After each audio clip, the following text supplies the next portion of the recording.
कक्षा 11 राजनीति विज्ञान या राजनीति शास्त्र या नागरिक शास्त्र, इन तीनों नाम से हम इसे जानते हैं। और नागरिक शास्त्र के प्रिय विद्यार्थियों, आज हम कक्षा 11 के अध्याय 1 संविधान क्यों और कैसे पर विस्तार से चर्चा करेंगे। आप देखें, सबसे पहले हम इसके परिचय पर जाएंगे। यह पुस्तक संविधान की कार्यप्रणाली पर लिखी गई है। आगे के अभ्यासों में आप संविधान की कार्यप्रणाली के विभिन्न पहलुओं के बारे में पढ़ेंगे। हमारे देश के सरकार के विभिन्न संस्थाओं और उनके आपसी संबंधों के बारे में आपको ज्ञान होगा।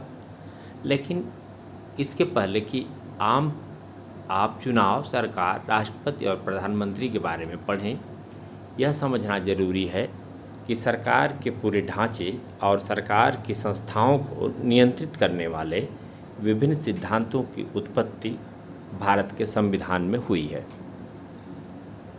इस अध्याय के अध्ययन से आप संविधान किसे कहते हैं, संविधान समाज को क्या देता है, संविधान समाज में शक्ति का बंटवारा कैसे करता है, भारत का संविधान कैसे बनाया गया, इन सभी बिंदुओं पर हम विस्तार से चर्चा करेंगे। सबसे पहले हमें संविधान की क्या आवश्यकता है, संविधान क्या है, इसके कार्य क्या है, समाज के लिए उसकी भूमिका क्या है, हमारे दैनिक जीवन में संविधान का क्या संबंध है। इन प्रश्नों के उत्तर उतने कठिन नहीं हैं जितना आप सोचते हैं। आगे देखिए, आप संविधान तालमेल बढ़ाता है और भरोसा दिलाता है। कल्पना करें कि आप एक बड़े समूह के सदस्य हैं। यह भी कल्पना करें कि उस समूह की कुछ विशेषताएं हैं। मसलन उस समूह के सदस्य एक दूसरे से अनेक तरह से भिन्न हैं, अपनी अलग अलग धार्मिक निष्ठाएं हैं। उनमें कुछ हिंदू, कुछ मुसलमान, कुछ ईसाई हैं और कुछ ऐसे भी हैं जो किसी धर्म को नहीं मानते। वे और आधारों पर भी भिन्न हैं। वे अलग अलग व्यवसाय करते हैं, उनकी भिन्न योग्यताएं हैं, अलग अलग शौक़ हैं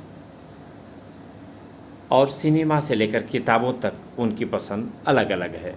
उनमें कुछ धनी तो कुछ गरीब हैं, कुछ लोग बूढ़े तो कुछ जवान हैं। कल्पना कीजिए कि ऐसे समूह के सदस्यों में जीवन के विभिन्न पहलुओं को लेकर विवाद है, जैसे किसी व्यक्ति को कितनी संपत्ति रखने की इजाज़त होनी चाहिए, क्या सभी बच्चों को स्कूल भेजना अनिवार्य है या माता पिता को इसका निर्णय लेने देना चाहिए, इस समूह को अपनी सुरक्षा के लिए कितना खर्च करना चाहिए या इसकी जगह उसे बहुत सारे पार्क बनवाना चाहिए, क्या इस समूह को अपने ही कुछ सदस्यों के विरुद्ध भेदभाव करने देना चाहिए। भिन्न भिन्न लोग इनमें से प्रत्येक प्रश्न का अलग अलग उत्तर देंगे, लेकिन अपने भिन्नताओं के बावजूद भी इस समूह को एक साथ रहना है। सदस्य अनेक रूपों में एक दूसरे पर आश्रित है। आप देखें यहाँ पर यह समूह जो बहुत कुछ हमारे गांव के लोगों जैसा है, जो भी चर्चा की जा रही थी। और आगे देखें आप, हाँ, यह तो हमारी कॉलोनी जैसा ही है। क्या आपके गांव, शहर या कॉलोनी में भी ऐसे ही समूह हैं? इस समूह को शांतिपूर्वक एक साथ रहने के लिए क्या चाहिए? लेकिन इस समूह के लोग एक साथ रह सकते हैं यदि वे कुछ बुनियादी नियमों के बारे में सहमत हो जाए। इस समूह को ऐसे नियम क्यों चाहिए? कल्पना करें कि ऐसे बुनियादी नियमों के अभाव में क्या होगा। प्रत्येक सदस्य अपने को असुरक्षित महसूस करेगा, क्योंकि उसे यह मालूम नहीं होगा कि समूह के सदस्य एक दूसरे के साथ कैसा बर्ताव करेंगे और किसका किस चीज़ पर अधिकार है। किसी भी समूह को सार्वजनिक रूप से मान्यता प्राप्त कुछ बुनियादी नियमों की आवश्यकता होती है, जिसे समूह के सभी सदस्य जानते हों, ताकि आपस में एक न्यूनतम समन्वय बना रहे। लेकिन ये नियम केवल पता ही नहीं होने चाहिए, वरन उसे लागू भी किया जाना चाहिए। यदि नागरिकों को यह विश्वास न हो कि दूसरे नागरिक भी उन नियमों का पालन करेंगे तो उनके पास भी उन नियमों को पालन करने का कोई आधार नहीं होगा। लेकिन जब यह कहा जाता है कि उन नियमों को न्यायालय में लागू किया जाएगा तो इससे सभी को विश्वास हो जाता है कि और लोग भी इन नियमों का पालन करेंगे, क्योंकि ऐसा न करने पर उन्हें दंड दिया जाएगा। संविधान का पहला काम, यहाँ पर हम संविधान के काम क्या हैं उस पर चर्चा कर लेते हैं। संविधान का पहला काम यह है कि वह बुनियादी नियमों का एक ऐसा समूह उपलब्ध कराए जिससे समाज के सदस्यों में एक न्यूनतम समन्वय और विश्वास बना रहे और खुद करके सीखने की कोशिश की जानी चाहिए विद्यार्थियों के द्वारा। आप देखें, पुस्तक के इस भाग में दिए गए विचार का अपनी कक्षा में प्रयोग करें। पूरी कक्षा वाद विवाद करके उन निर्णयों पर पहुंचने की कोशिश करें जो इस सत्र में सभी पर लागू होंगे। ये निर्णय इस प्रकार हो सकते हैं। क्या कक्षा प्रतिनिधि का चुनाव कैसे हो? कक्षा प्रतिनिधि पूरी कक्षा की ओर से कौन सा निर्णय ले सकता है? क्या ऐसे भी निर्णय हैं जिन्हें कक्षा प्रतिनिधि पूरी कक्षा से परामर्श किए बिना नहीं ले सकता? यदि और लोग उससे सहमत हों तो आप इसमें से बातें कक्षा के लिए, पिकनिक और यात्राओं के लिए पैसे जुटाने की योजना, अपने संसाधनों का साझा प्रयोग आदि को जोड़ सकते हैं। इसका ध्यान रहे कि इसमें वे बातें भी हों जिन पर पहले मतभेद रहा हो। यदि आवश्यकता पड़े तो इन निर्णयों को कैसे बदला जाए, इन सभी निर्णयों को कागज़ पर लिख लें और उसे नोटिस बोर्ड पर लगाएं।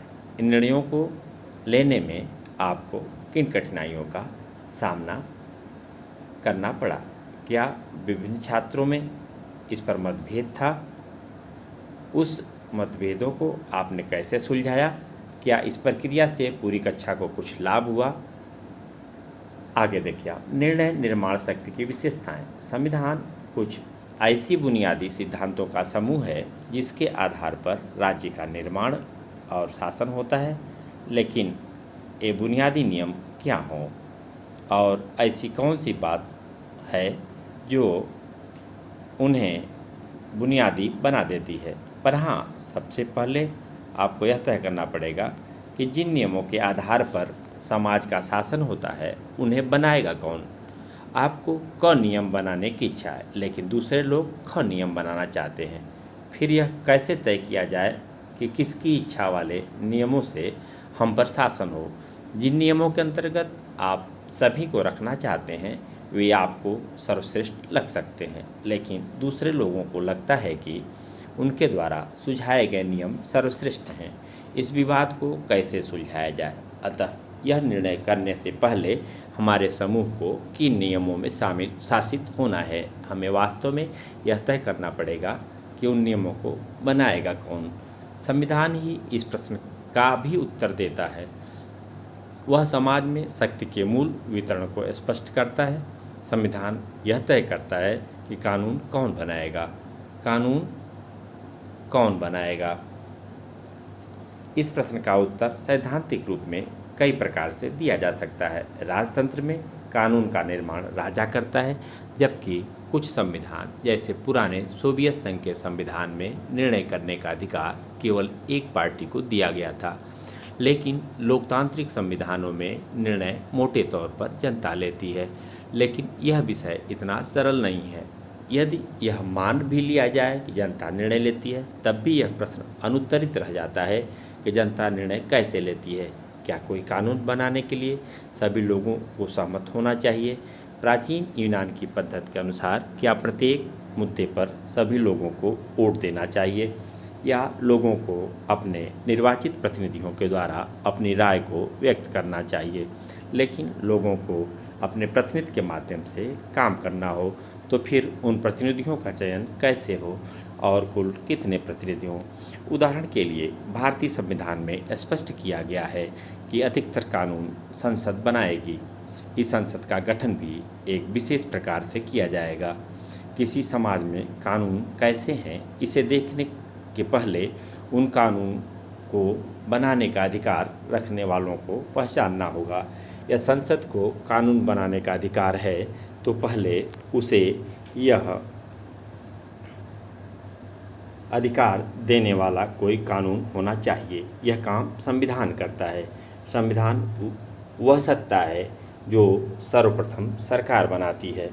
संविधान का दूसरा काम, अभी पहले काम की चर्चा हो रही थी, यह स्पष्ट करना है कि समाज में निर्णय लेने की शक्ति किसके पास होगी। संविधान यह भी तय करता है कि सरकार कैसे निर्मित होगी। एक कार्टून है, इसको आप देखें। यूरोप का संविधान के संदर्भ में यह कार्टून है। सरकार की शक्तियों पर सीमाएं। मान लीजिए कि आपने यह तय कर लिया कि निर्णय कौन करेगा, किंतु जब उस सत्ता ने कानून बनाए तब आपको लगा कि वे कानून पूर्णतः अनुचित हैं।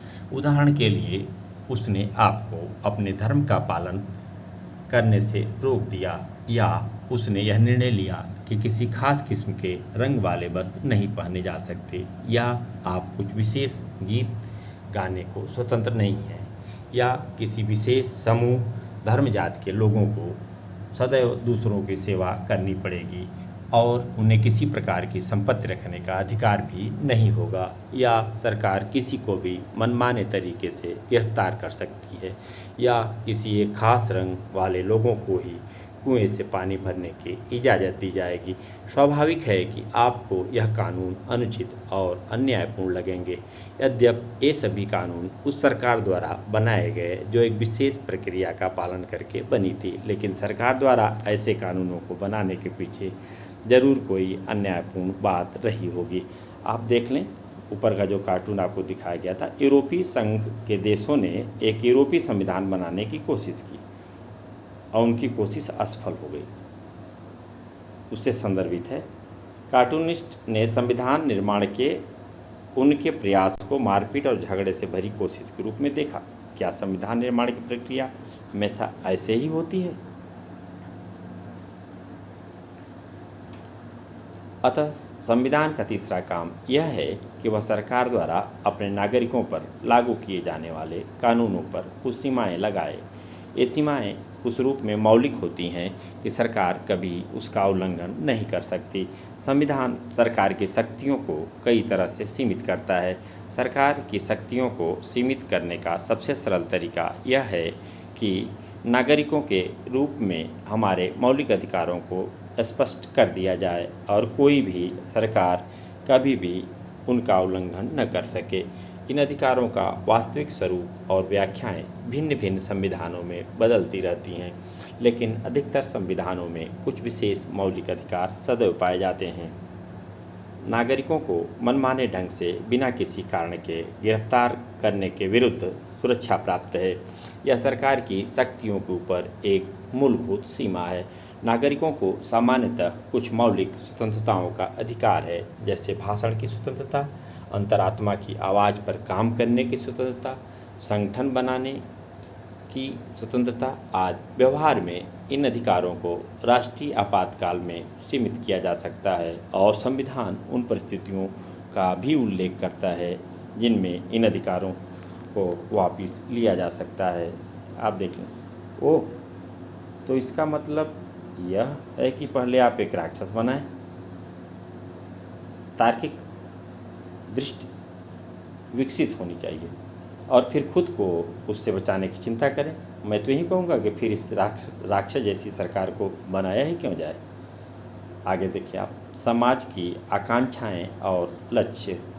अधिकतर पुराने संविधानों द्वारा केवल निर्णय लेने की शक्ति का वितरण और सरकार की शक्ति पर प्रतिबंध लगाने का काम किया जाता था, लेकिन 20वीं शताब्दी के अनेक संविधान जिनमें भारतीय संविधान एक अत्यंत सुंदर उदाहरण है, एक ऐसा सक्षम ढांचा भी प्रदान करता है जिससे सरकार कुछ सकारात्मक कार्य कर सके और समाज की आकांक्षाओं, उसके लक्ष्य को अभिव्यक्ति दे सके। संविधान ने इस संबंध में कुछ नए प्रयोग किए। जिन समाजों में नाना प्रकार की असमानताओं की गहरी खाइयाँ हों, वहाँ केवल सरकार के शक्तियों पर प्रतिबंध लगाना ही पर्याप्त नहीं, वरन वहाँ सरकार को समर्थ और शक्तिशाली भी बनाना पड़ेगा, जिससे वह असमानता और गरीबी के विभिन्न रूपों से निपट सके। उदाहरण के लिए भारत की आकांक्षा है कि हम एक ऐसा समाज बनाएं जिसमें जातिगत भेदभाव न हो। यदि यह हमारे समाज की आकांक्षा है तो हमें अपनी सरकार को इतना समर्थ और शक्तिशाली बनाना पड़ेगा कि वह इस लक्ष्य को प्राप्त करने के लिए सभी आवश्यक कदम उठा सके। दक्षिणी अफ्रीका नस्ली भेदभाव के पुराने इतिहास का उदाहरण है। उसके नए संविधान ने सरकार को इस योग्य बनाया है कि वह नस्ली भेदभाव को मिटा सके। वास्तव में एक संविधान अपने समाज की आकांक्षाओं का पिटारा है।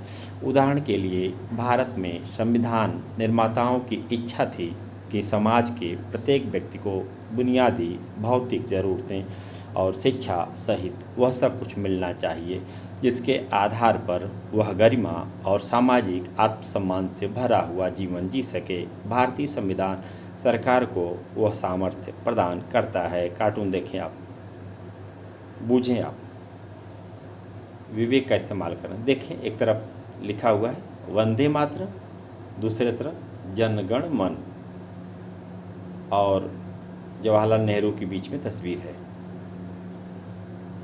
दोनों दो पक्ष और दोनों पक्ष के तरफ से ये दो बातें, इन दो बातों को लेकर के मतभेद, परंतु फिर उनमें समन्वय। कार्टून इस बात की ओर संकेत करता है। आप देख सकते हैं संविधान निर्माताओं को लोगों के अलग अलग आकांक्षाओं से जूझना पड़ा। यहाँ पर नेहरू को अनेक भावी कल्पनाओं और विचारधाराओं में संतुलन करते दिखाया गया है। क्या आप पहचान सकते हैं कि विभिन्न समूह क्या चाहते हैं? आपको क्या लगता है संतुलन करने का अंतिम परिणाम क्या हुआ, जिससे वह कुछ सकारात्मक लोक कल्याणकारी कदम उठा सके और जिन्हें कानून की मदद से लागू भी किया जा सके।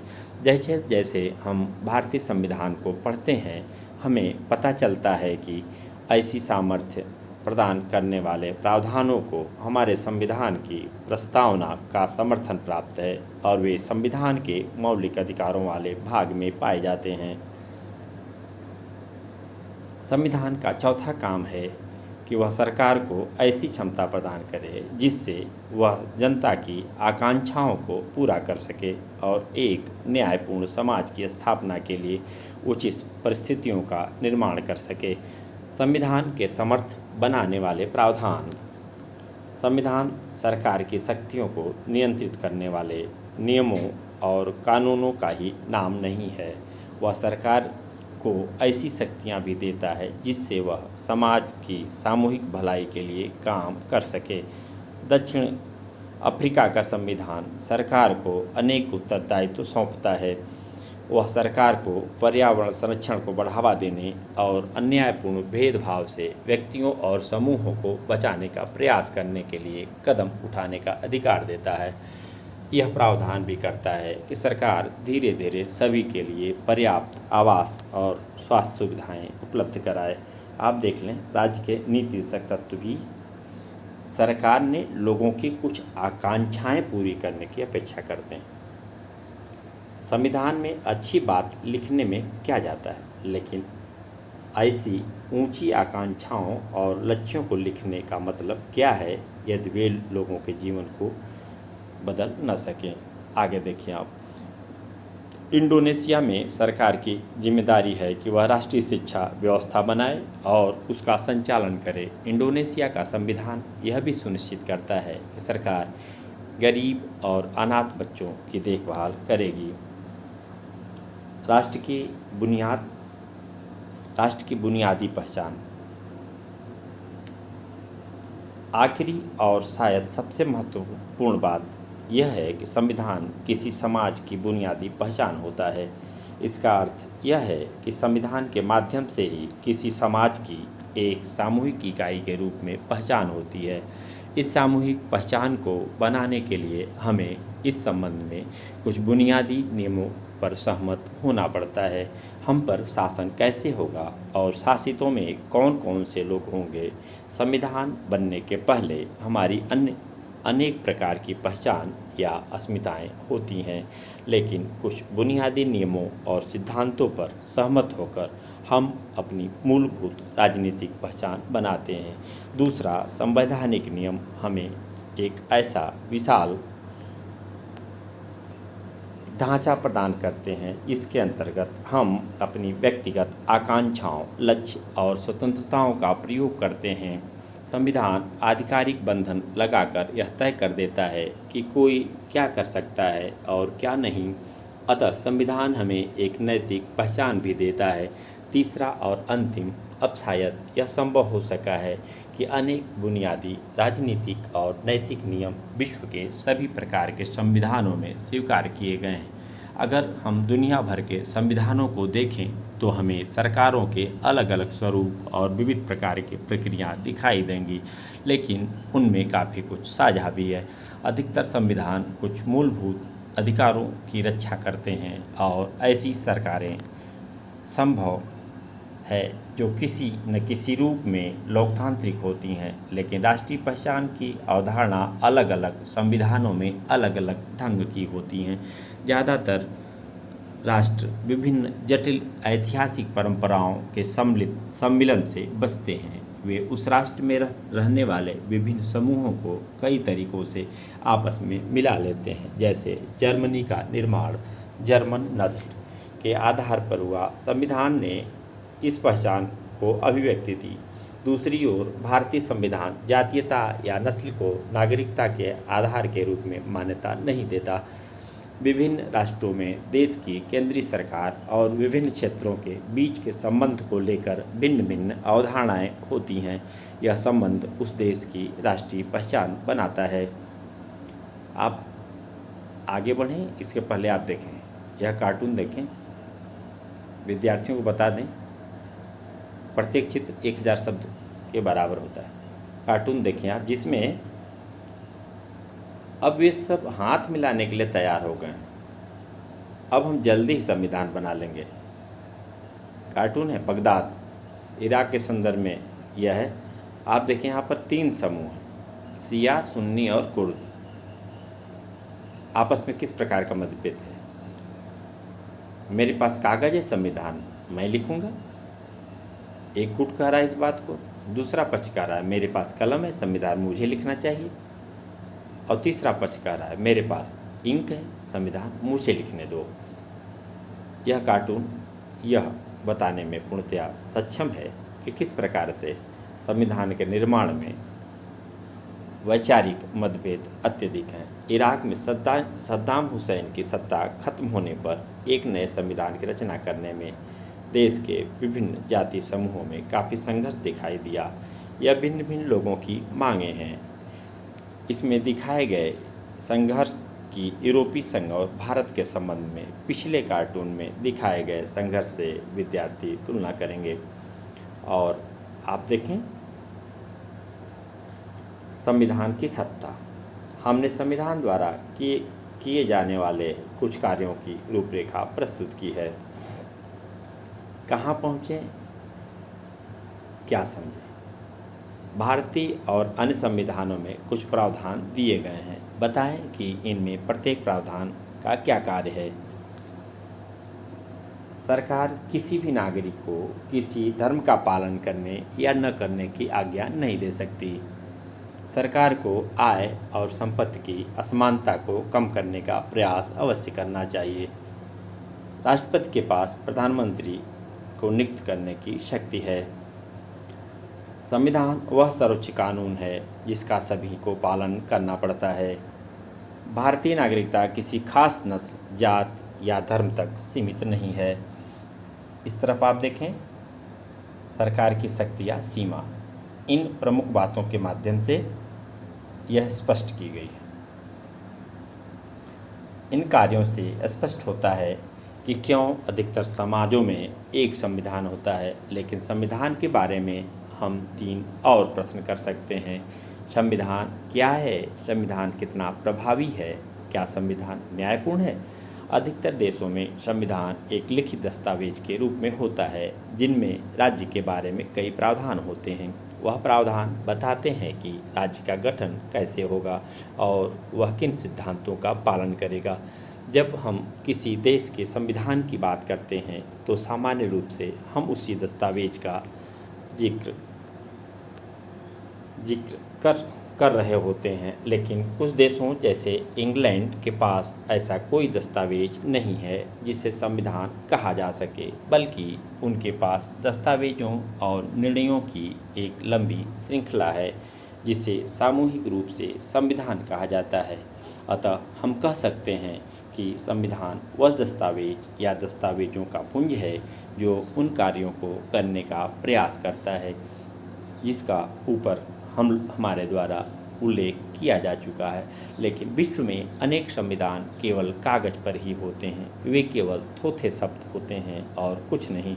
महत्वपूर्ण प्रश्न यह है कि कोई संविधान कितना प्रभावी है, उसे कौन सी बात प्रभावी बनाती है, कौन सी बात यह सुनिश्चित करती है कि लोगों के जीवन पर वास्तव में उसका प्रभाव पड़ा है। संविधान का प्रभावी होना अनेक कारणों पर निर्भर है। संविधान को प्रचलन में लाने का तरीका, इसका मतलब है कि कोई संविधान कैसे अस्तित्व में आया, किसने संविधान बनाया और उनके पास इसे बनाने की कितनी शक्ति थी। अनेक देशों में संविधान इसलिए निष्प्रभावी होते हैं क्योंकि वे सैनिक शासकों या अलोकप्रिय नेताओं के द्वारा बनाए जाते हैं जिनके पास लोगों को अपने साथ लेकर चलने की क्षमता नहीं होती। विश्व के सर्वाधिक सफल संविधान भारत, दक्षिण अफ्रीका और अमेरिका के हैं। ये ऐसे संविधानों के उदाहरण हैं जिन्हें एक सफल राष्ट्रीय आंदोलन के बाद बनाया गया। यद्यपि भारतीय संविधान को औपचारिक रूप से एक संविधान सभा ने दिसंबर 1946 और नवंबर 1949 के मध्य बनाया, पर ऐसा करने में उसने राष्ट्रीय आंदोलन के लंबे इतिहास से काफ़ी प्रेरणा ली। राष्ट्रीय आंदोलन में समाज के सभी वर्गों को एक साथ लेकर चलने की विलक्षण क्षमता थी। संविधान को भारी वैधता मिली क्योंकि उसे ऐसे लोगों ने बनाया जिनमें समाज का अटूट विश्वास था और जिनके पास समाज के विभिन्न वर्गों से सीधा संवाद करने और उनका सम्मान करने की क्षमता थी। संविधान निर्माता लोगों को यह समझाने में सफल रहे कि संविधान उनकी व्यक्तिगत शक्तियों को बढ़ाने का कोई साधन नहीं है। यही कारण है कि संविधान को भारी वैधता मिली। संविधान का अंतिम रूप उस समय की व्यापक राष्ट्रीय आम सहमति को व्यक्त करता है। कुछ देशों ने अपने संविधान पर पूर्ण जनमत संग्रह कराया जिसमें सभी लोग अपनाए जा रहे संविधान के पक्ष या विपक्ष में राय देते हैं।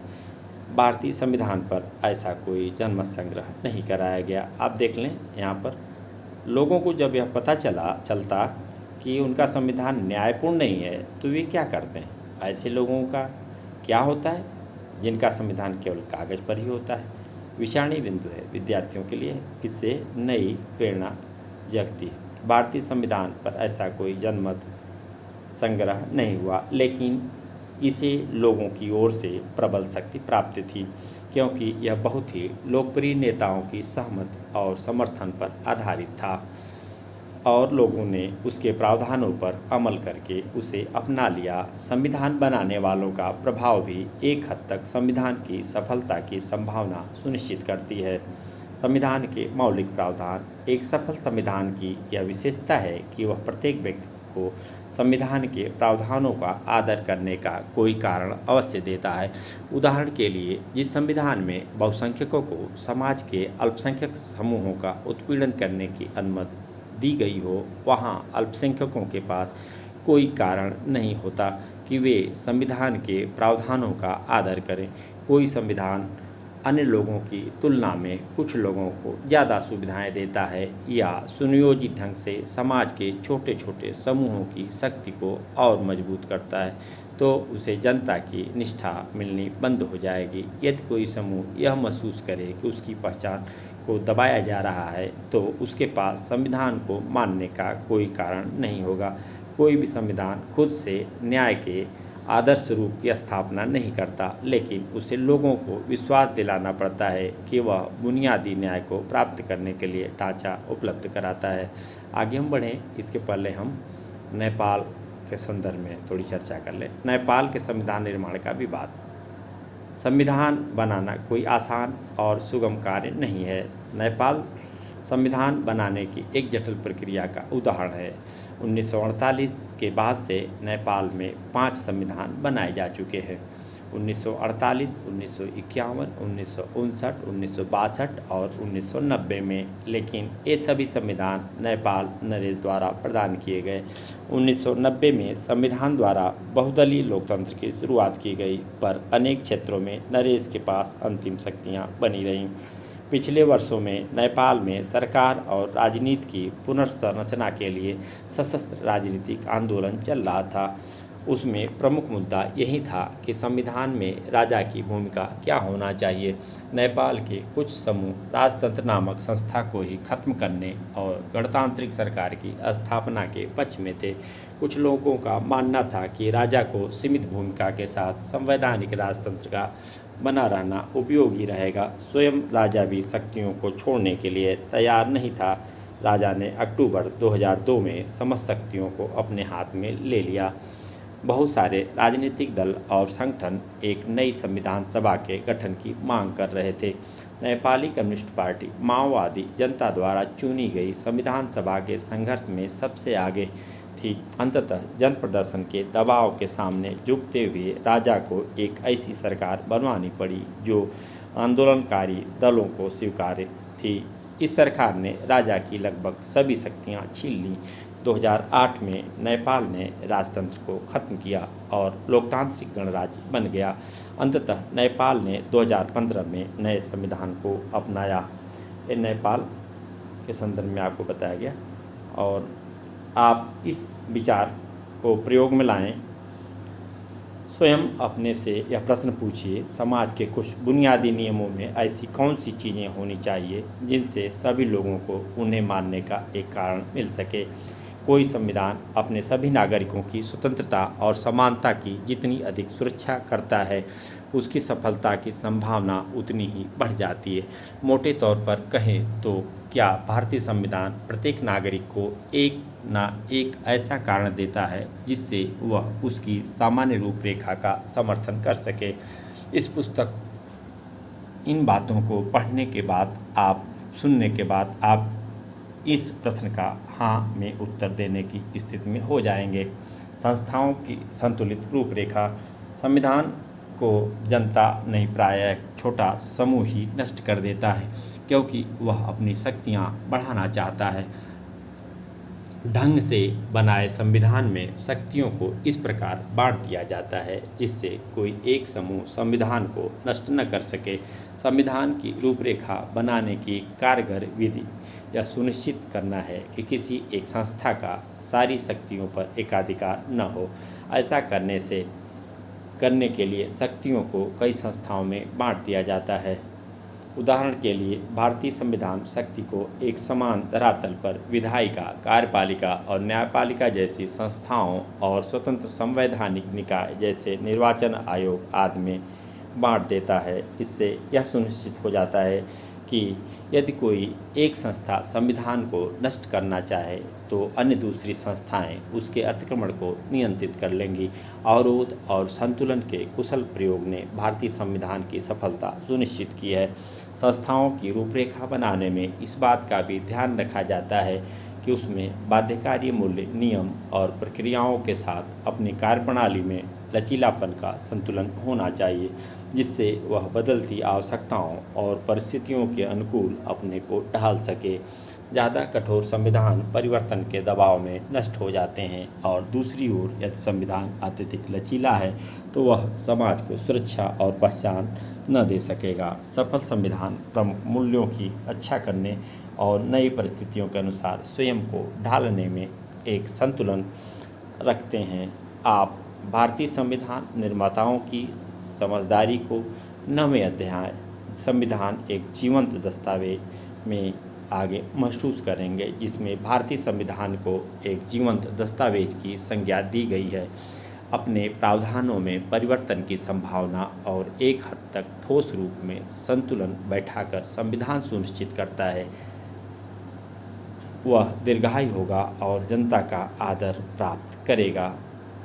इस व्यवस्था से यह सुनिश्चित हो जाता है कि कोई भी वर्ग या समूह अपने बलबूते संविधान को नष्ट नहीं कर सकेगा। अतः यह पता लगाने के लिए कि क्या किसी संविधान की सत्ता मान्य है, आप अपने से 3 प्रश्न पूछ सकते हैं। क्या जिन लोगों ने संविधान बनाया वे विश्वसनीय थे? इस प्रश्न का उत्तर इसी अध्याय में आगे मिलेगा। दूसरा, क्या संविधान ने सुनिश्चित किया था कि सूझबूझ के साथ शक्ति को इस प्रकार संगठित किया जाए कि किसी एक समूह के लिए संविधान नष्ट करना आसान न हो? और सबसे अधिक महत्वपूर्ण बात यह है कि क्या संविधान सबको कुछ ऐसा कारण देता है कि वे संविधान का पालन करें? इस पुस्तक के अधिकतर हिस्से में इस प्रश्न का उत्तर दिया गया है। क्या संविधान लोगों की आशाओं और आकांक्षाओं का पिटारा है? संविधान द्वारा लोगों की निष्ठा प्राप्त करने की योग्यता काफ़ी कुछ इस बात पर निर्भर करती है कि संविधान न्यायपूर्ण है या नहीं। भारतीय संविधान में न्याय के बुनियादी सिद्धांत क्या हैं? इस पुस्तक के अंतिम अध्याय इस प्रश्न का उत्तर देगा। आप देखें, यहाँ पर यह कार्टून देखें।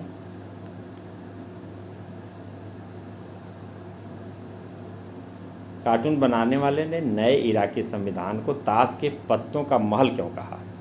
क्या वर्णन भारतीय संविधान पर लागू होगा? विद्यार्थी अध्ययनकर्ता इस पर आपस में चर्चा करेंगे। और इसी के साथ संविधान क्यों और कैसे अध्याय का प्रथम भाग, इसको 2 भाग में हम विभाजित करके विद्यार्थियों के सामने प्रस्तुत करेंगे। संविधान क्यों और कैसे का प्रथम भाग, अभी इस अध्याय का दूसरा भाग इसके आगे वाले हिस्से में आपको प्राप्त होगा। देख लें आप।